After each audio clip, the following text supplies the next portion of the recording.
So I'm Eric Hansen, the music director of the orchestra, and for those of you who are regulars, I'm about to give a spiel about the two pieces we're playing today. A little bit of backstory, and I'll also actually talk very briefly before each piece as we perform them. But I wanted to give an overview in a talk that I typically give about the composers and the era in which they were composing in. And we're talking about the early 20th century, and of course we're well into the 21st century, and I know our audience is particularly mature.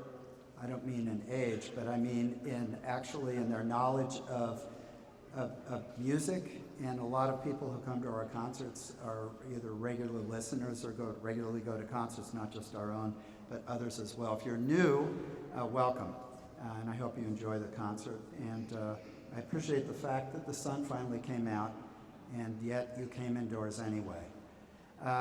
So the two pieces in our program, I once in a while talk about programming because this is a particular challenge. All orchestra music directors have challenges related to putting programs together that are just right, if not for every audience, at least for each program.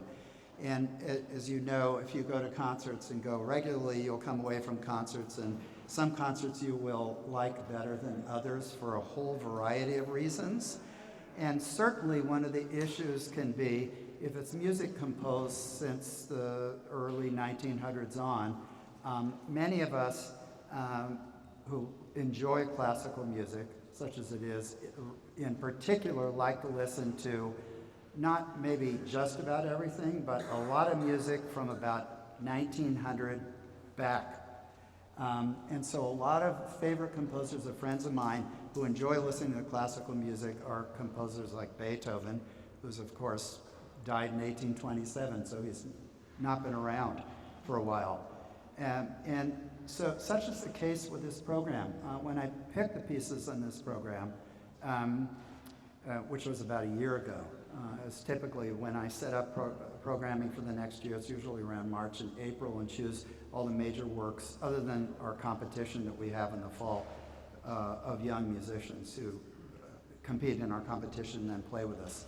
And we'll have one of those in our next concert, which we'll be talking about later.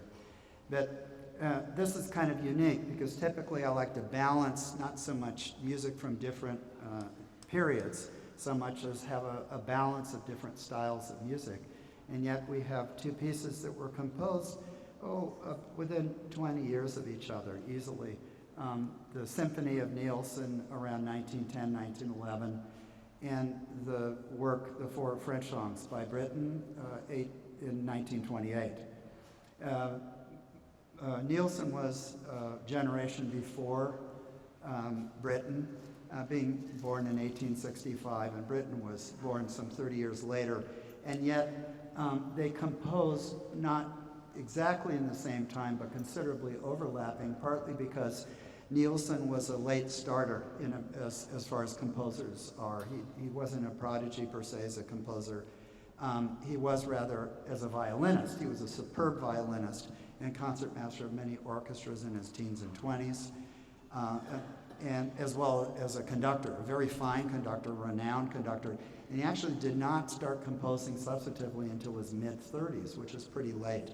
So the balance of his works were created from, as I say, about 1890 up until his death, which was 1931.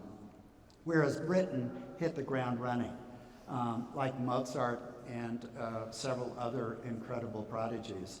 And Britten actually started composing songs for voice and piano by the time he was 9 years old. And I'll mention this probably again later before the concert starts. He composed, this is his first orchestra work, he composed when he was 14. And it's a spectacular work. I'll go into some detail. So part of the challenge of doing two 20th century works is that the harmonic language, among other things, frequently the melodic language, but especially the chords and the key areas of a lot of 20th century music, very much post-Mahler, in other words, Stravinsky on, can be to a lot of listeners who enjoy Mozart and Haydn and Beethoven, all the way up to, Brahms and Strauss, Richard Strauss, as very strident and kind of having their ears pinned back and unattacked.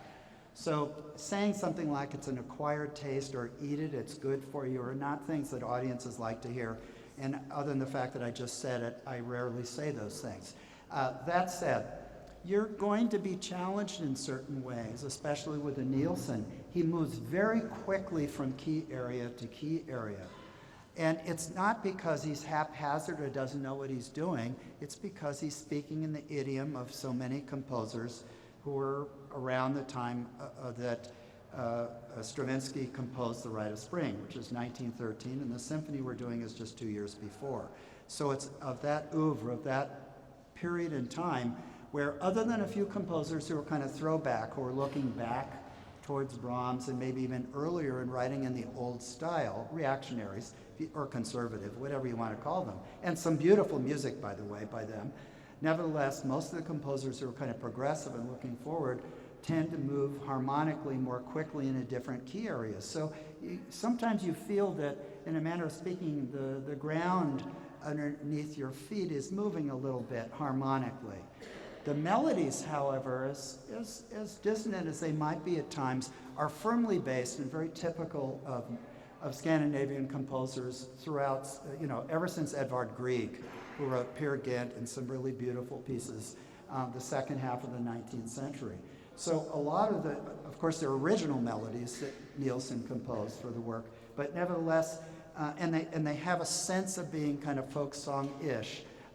And several of them are very rich and fluid, and some of them are kind of light and happy. Nevertheless, he moves them through a number of different key areas.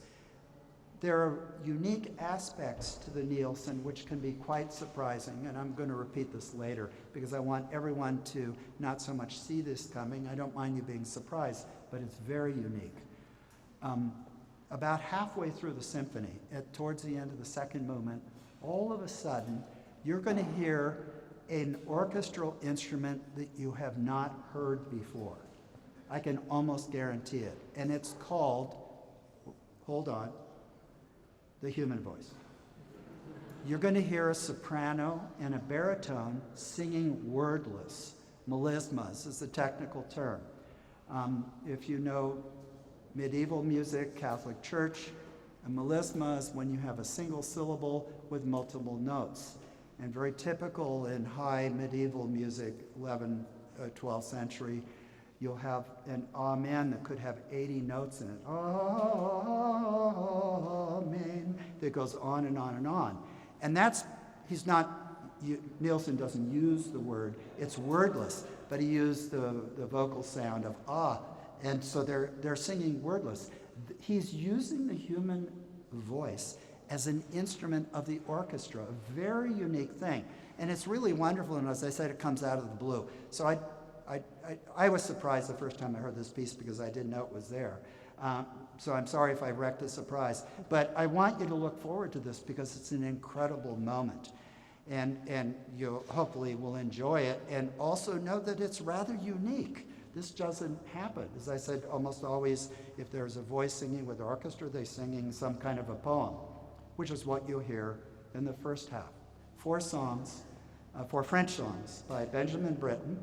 And as I mentioned, he really hit the ground running very quickly. This is for a large chamber orchestra, not a huge wind section. You'll notice there are 4 horns, but rather delicate, very unique in that the instruments kind of come. It's almost like a jigsaw puzzle, where there'll be a few instruments playing for a couple of bars, and then these instruments will play for a couple of bars.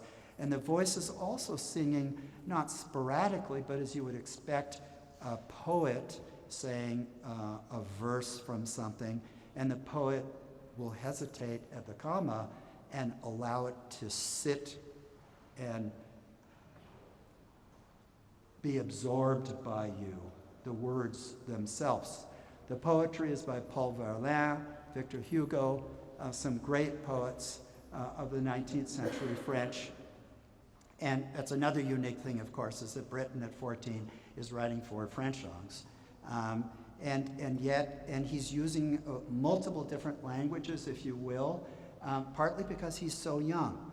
So for those of you who listen to a lot of 19th century orchestra music, I'm not going to challenge you, but I'm going to let you know that he doesn't plagiarize, but he uses nuances, not structures per se, but sounds and combinations, effects, if you want, from as wide-ranging as Debussy and Ravel, the late 19th century, early 20th century impressionistic movement.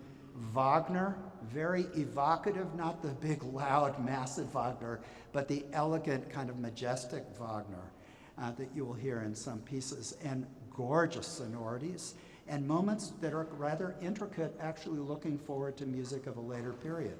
Because Britten, like Nielsen, wrote in many, many different genres. He was an incredibly voracious reader and everything of not only poetry and everything, but everything that was going on socially, not only in his life, but the lives of England. Britten's War Requiem is one of the greatest works of the 20th century. Celebrating is not the right word, but remembering the dead from World War I in particular. And in this piece, you're going to hear this delicacy and nuance of intricacy coupled with an incredible singer that we have who has been singing with us now for the better part of the last decade. So I hope you enjoy everything on this program.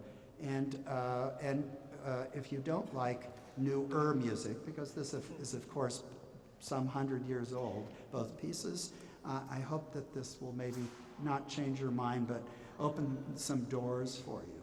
Thank you very much. Enjoy the concert.